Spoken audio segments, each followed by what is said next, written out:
Chair. The Honourable Peter Dunn. Mr Chairman, I'm glad the member who's just resumed her seat talked about making stuff up, because there's been a lot of that going on from that side of the House during this morning's debate.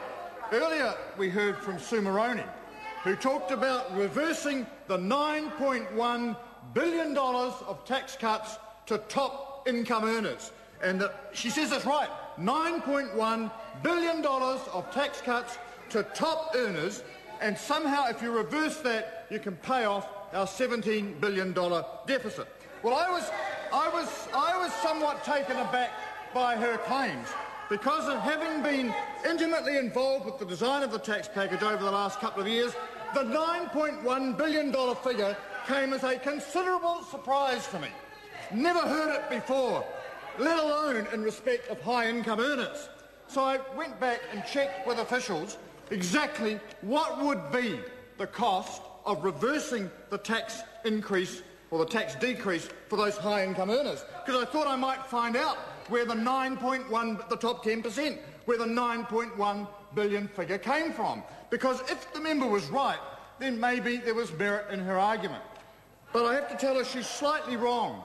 She's wrong by about 1,300%. The fact is that it's a slight error, I know, it's within the margin of error perhaps, but the fact is that contrary to her claim of $9.1 billion of tax cuts to the top 10%, the total cost is $725 million per annum for those people.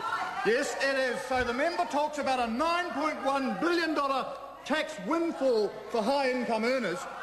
It's $725 million. So when her colleague talks about making things up or making stuff up, I agree with her. That is the whole basis on which the opposition's case has been based this morning. Roll over the top tax cuts, therefore you don't need to make the changes to working for families or KiwiSaver. The only problem is they can't add up. They are 1,300% out in their calculation. So, Mr Chairman, I worry about what the state of a budget drawn up by that type of arithmetic might be. One of the members, I think Mr Hodgson earlier on, actually said it was just a case of plain arithmetic. Well, it's pretty plain arithmetic if it's 1,300% out at least. If the member says, and she's still sticking to this claim of $9.1 billion, no one can find it. There's no, now she says over how many years? Well, if you took it over something like about 13 years at least, you might be right. But in fact, that's not the context that the member claimed it in. She talked about a $9.1 billion tax windfall for the top 10%. She still believes it, even though she's 1,300% out. So, Mr Chairman, when you want to talk about Part 2 and the changes that it makes, get the basic facts right.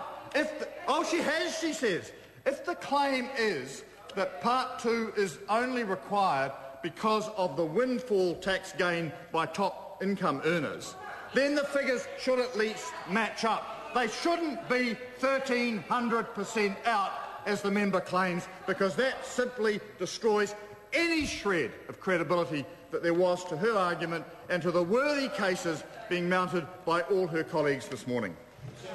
I call